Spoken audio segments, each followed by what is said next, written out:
বাবা রে, আমি তো কেউরে প্রতারণা করি নাই। প্রতারণা করতে সাহায্য করেছে। আমি জানতে চাই ওই রুনার সাথে কি কারো কোনো অ্যাফেয়ার আছে? রুনা পাকার সাথে অ্যাফেয়ার করবে? আমি তোমারে কই ফাঁসাইলাম? আরে তুমি তো তোমার নিজের জালে ধরা গেছো।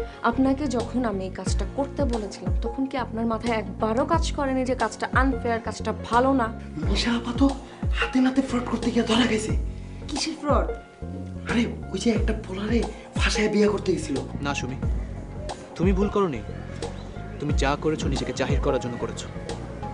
তুমি দেখাতে চেয়েছো তুমি চিনাচ্ছের যোগ্য। মইন, আপনি জানেন যে এই হোস্টেল একটা ফ্রড থাকে? ফ্রড? জি হ্যাঁ, ফ্রড। এবং সে নানাভাবে ফ্রডগিরি করে বেড়াচ্ছে, বিশেষ করে বিভিন্ন ছেলেদেরকে ভাঙিয়ে দিব্যি বেশি ইনকাম করে যাচ্ছে। সাগর, আমি তোমাকে আগে কিছু কথা বলতে চাই। এরপর যদি তুমি আমাকে বিয়ে করতে চাও বা না চাও, আমার কোনো আপত্তি নেই। কিছু হয়েছে? মিশা, তুমি কি আমাদের বিয়েটা ভেঙে দিতে চাইছো?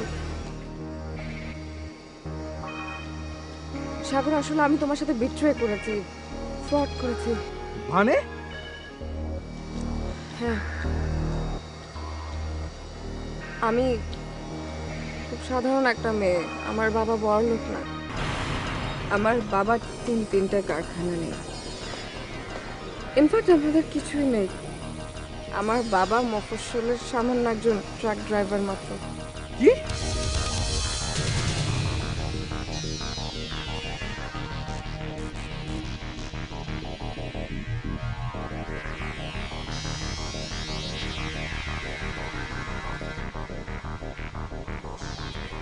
তাহলে যার সাথে আমার পরিচয় করে দিলে, যাকে আমার বাসায় নিয়ে গেল, উনি কে? উনি সামান্য একজন ভারতীয় অভিনেতা মাত্র। 5,000 টাকার ডেম্বেমেন্টে আমি ওনাকে ভাড়া করেছি।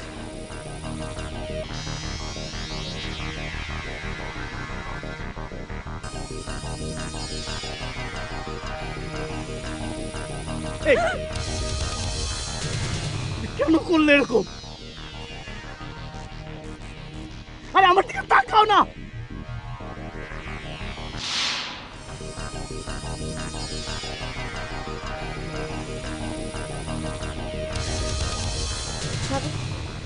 ওকে, তুমি যা শাস্তি দেওয়ার দেবে আমি মেনে নেব। আরে মিশা, তুমি আশ্চর্য ব্যাপার। তুমি কেন দিনের পর দিন এভাবে আমার সাথে সময় কাটাবে? তাহলে আমি দিনের পর দিন নিচে নেমে যাচ্ছি, দিনের পর দিন নিচে নেমে যাচ্ছি। কতটা নিচে নেমে গেছি নিজেই বুঝতে পারিনি। ঢাকা শহরের মতো একটা জায়গায়, এরকম এক্সপেন্সিভ একটা জায়গায় একটা সিঙ্গেল মেয়ের জন্য লাইফ লিড করা যে কতটা কষ্ট তুমি বুঝবে। আমি বুঝবো না, তুমি বুঝবে না। তুমি জানো প্রতিদিন এই ঢাকা শহরে প্রতিটা মেয়ে কত সংগ্রাম করে এখানে বাঁচে? তোমার কোনো আইডিয়াই নেই। জানি, আমি জানি। আমি ওদের মতো না, আমি ওদের মতো হতে পারিনি। ছোটবেলা থেকে যে পরিবেশে বড় হয়েছি, সে জায়গাটা দেখে এসছি অন্ধকারের জায়গা। তাই বড় হয়ে নিজেও এরকম ছলচাতুরি করা শিখেছি, ফ্রড করা শিখেছি, জালিয়াতি করা শিখেছি। ভেবেছিলাম যে তোমাকে বিয়ে করে তোমার কাছ থেকে দেনমোহরের টাকা নিয়ে সটকে পড়ব। এই মিশা, তোমার টাকা দরকার ছিল, তুমি আমাকে তো বলতে পারো।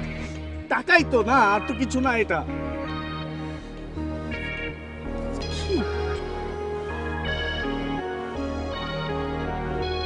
এই, তোমাকে আমার পুলিশে দেওয়া উচিত, জানো? তোমাকে আমার পুলিশে দেওয়া উচিত। তোমাকে পুলিশে দিব না। তোমাকে আমি একটা চান্স দিতে চাই। আজকের পর অন্য কোনো ছেলের সাথে তুমি যদি এমন কিছু করো বিশা, এবং সেটা যদি আমার নজরে আসে, ট্রাস্ট মি, আমি তোমাকে ছাড়বো না। আমি তোমাকে ছাড়বো না। বুঝতে পারছো তুমি?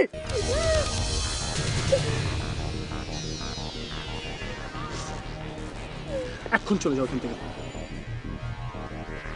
Just get out. Out.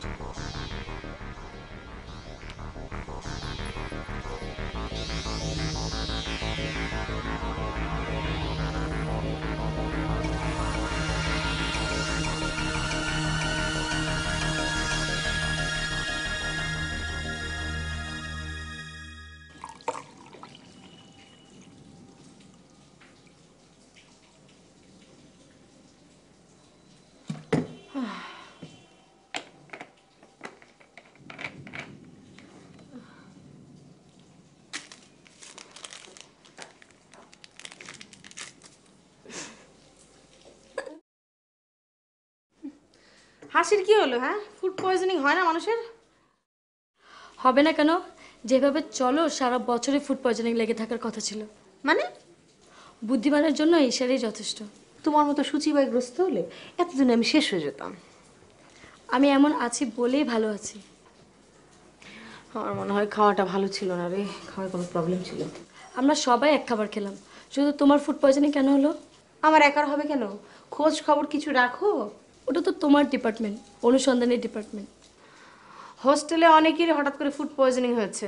তাই নাকি? জি। ওর বাবা রে। অপরিচ্ছন্নতা, নির্ঘাত অপরিচ্ছন্নতা। আর তোমার হলে কি হতো? তাহলে তদন্তের প্রয়োজন পড়তো, 3 সদস্যের তদন্ত কমিটি গঠন করা হতো। তোমার ধারণা কি হোস্টেলে এরকম ঘটনা অহরহ ঘটছে? তোমার কি মনে হয় আমি ওই ইমুকে ছেড়ে দিব? এমনি এমনি ছেড়ে দিব? ও বাবা রে আল্লাহ। ওফ, ডিসগাস্টিং।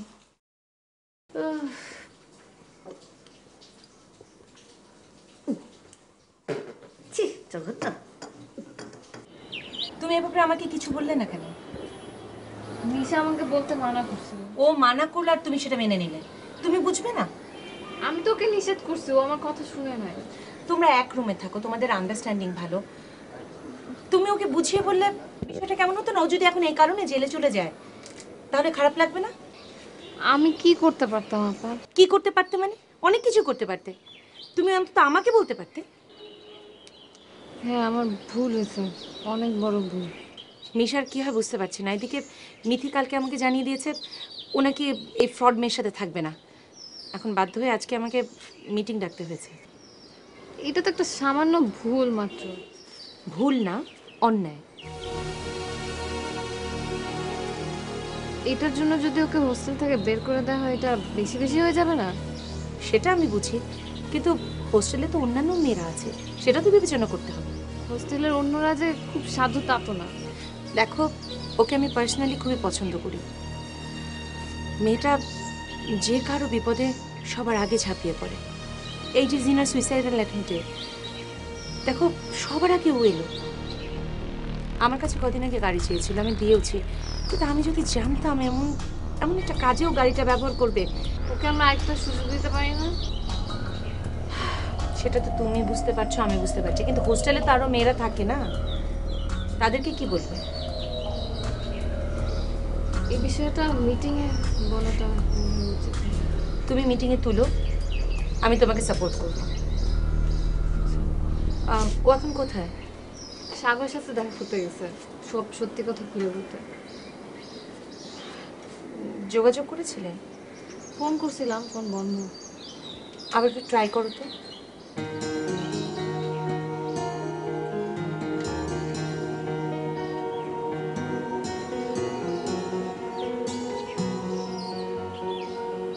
বন্ধ হয়েছে। আবার ট্রাই করো।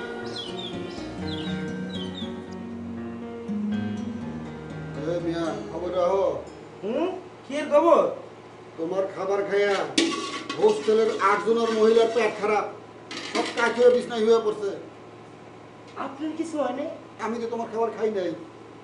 কেন খান নাই কেন? প্রত্যেক দিন তো তুই গামলা বইরে ভাত খান। এই মিয়া ফাজলামি করবা না, ফাজলামি করবা না কই দিলাম। শুনেন, আপনি তো আমার কোনো ভালো চান না, আমি আপনি খুব ভালো করে চিনি, এর লেগে আপনারও কোনো ভালো হয় না, বুঝছেন? এখন আপনি আমার ইমেজটা ধান্দাবাজি শুরু করছেন, ঠিক না? তোমার ইমেজ নিয়ে আমি ধান্দাবাজি করুম কা? আমি যদি ধান্দাবাজি করি মন্ত্রী মিনিস্টার লাগে ধান্দাবাজি করুম, বুঝছো? আপনি তো আমার ভালো চান না, আপনি তো আমার লগে ধান্দাবাজি করবেনই। আমার লগে ধান্দাবাজি করলে আপনি তো লাইন ক্লিয়ার, পরিরে পাওয়ার লেগে আর কোনো বাধাই থাকে না। তুমি আমার পথে বাধা। তাইলে আর আমি বাইচা থাকতে আপনার মতো ধান্দাবাজ লোকের লগে পরের মতো সহজ সরল মাইয়ার কোনো কিছু হইতে দিব না। এই আমি যদি তোমার একটা ফু দেই তুমি উড়ে গিয়ে টঙ্গি জামতলা পড়বা। এই দেখ ফুদেন দেখে জামতলা উড়ে পড়ি কিনা দেন। কালকে হোস্টেলে মিটিং হইব, আমি সাক্ষী দিব, সব কিছুর লাগে তুমি দেই কালকে প্রমাণ করে তুমি হোস্টেলে দেখে নিও। জীবাণুর ডিব্বা।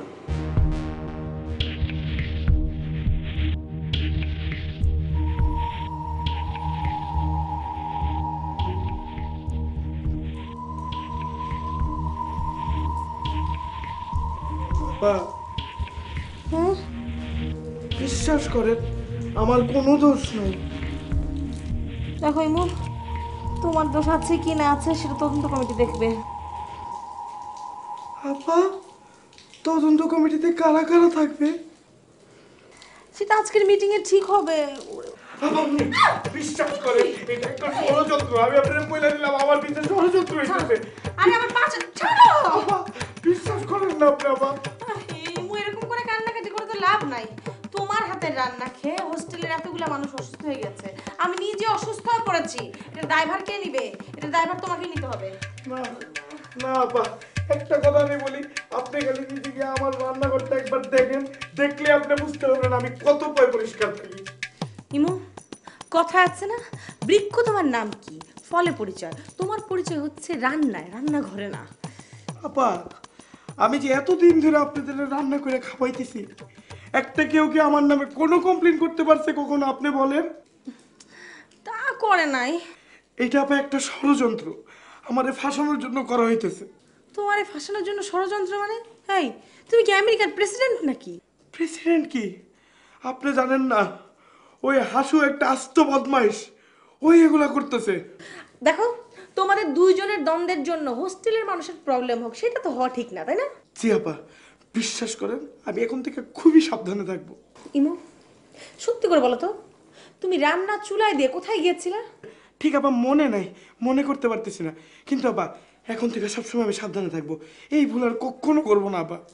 এখন এসব কথা বললে হবে? হ্যাঁ ও আপা, খালি একটা জিনিস, আপনারা যদি আমার বিরুদ্ধে কেউ কোনো কথা বলে, আপনি খালি একটু দেখেন। আপনি যদি আমার সাথে থাকেন, আমার লাইফে আর কোনো টেনশন নাই আপা। তুমি এখন যাও তো, যাও, ভালো লাগতেছে না। আপা, এক গ্লাস স্যালাইন নিয়ে। তোমার হাতে কিচ্ছু আমি খাবো না, তুমি এখন যাও প্লিজ।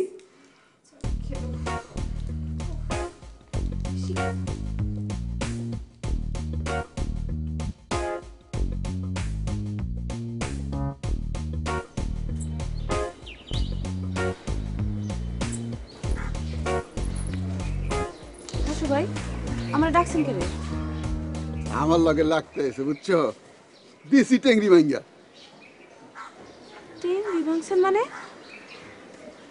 আপনি এমনি করে মারছেন? আমি মারুম কে? আল্লাহর মায়ের দুনিয়ার বাইর। হোস্টেলের বেবাক মেয়া মানুষেরে মারবো? খাবারের লগে ওষুধ মিশাই দিছে।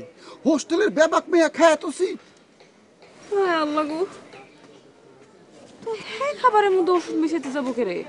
আসল কথাটা কই, কামটা আমি করছি। কি তা? ওই আমারে বহুবার জব্দ করছে। ওই জানে না আমি ওর ওস্তাদ। ওস্তাদের মার শেষ রাতের মাইকটা দিয়ে দিছি। সর্বনাশ, আপনি আরে শাস্তি দেওয়ার লেগা এতগুলো মানুষকে অসুস্থ বানাইছেন। আল্লাহ, কেউ যদি মারা যায়? এই, পাগল হয়েছে তুমি? যেটাই কোন না কেন, কামটা আপনি ঠিক করেন নাই, খুবই খারাপ হয়েছে কামটা। ও বাবা, যার জন্য চুরি করি হ্যাঁ কয় চোর। কার জন্যে? তোমার জন্য। আমার জন্য কি রে? হ্যাঁ, চাকরি গেলে তুমি হোস্টেলে ইন করবা, তোমার মাসে মাসে বেতন বাড়বো, আর আমি সবসময় তোমার কাছে পাবো। কি বুদ্ধিটা কেমন? একটা রং চা খাইবা কই? না, আমার হাতে কাম আছে।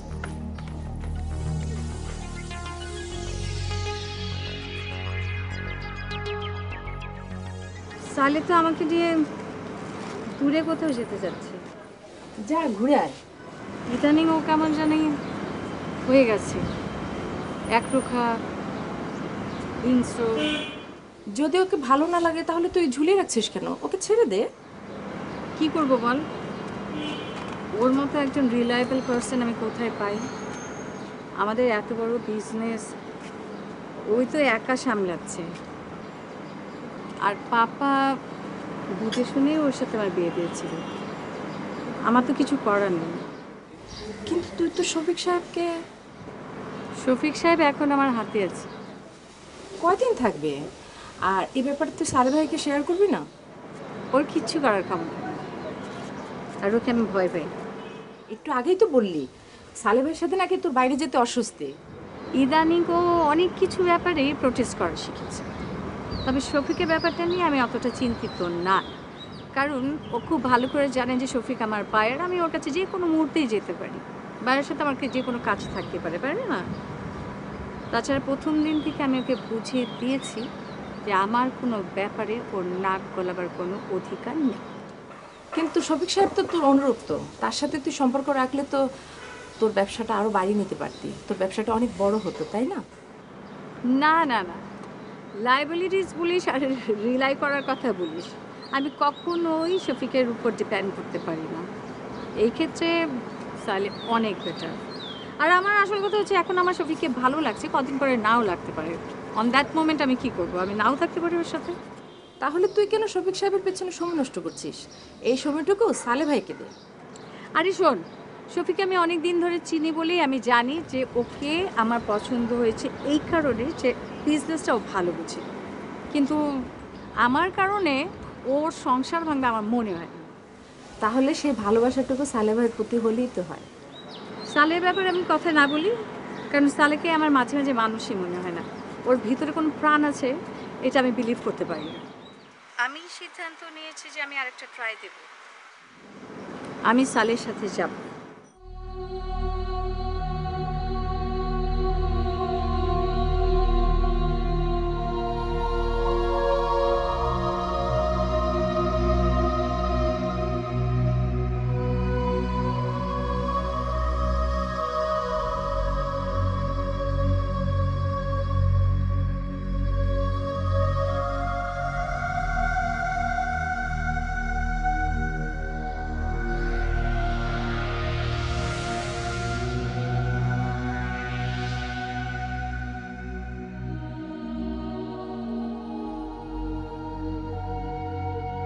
সাগরকে বলছো?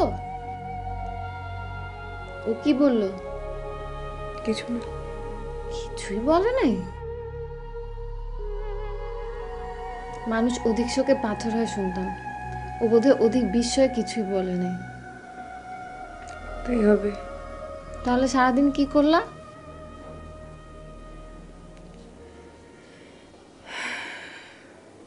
রেল লাইন ধরে অনেকক্ষণ হেঁটেছি। জানো, ছোটবেলায় রেল লাইনের পাশের বস্তিতে থাকতাম আমি। বিকেলবেলা সবাই মিলে রেল লাইনের উপর খেলাধুলা করতাম। আর যখন ট্রেন আসতো তো থাক, আর বলতে হবে না।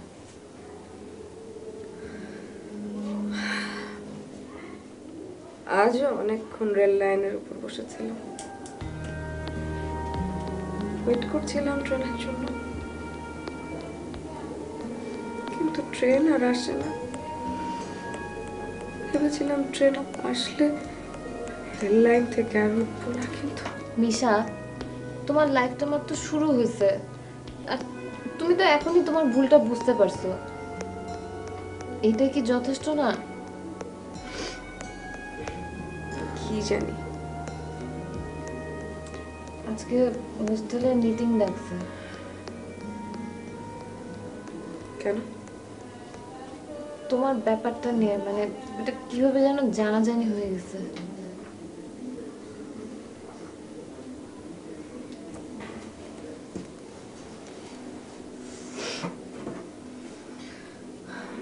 আমাকে হোস্টেল ছেড়ে চলে যেতে হবে তো? আরে তুমি কেন হোস্টেল ছেড়ে চলে যাবা? আমি আছি না তোমার সাথে।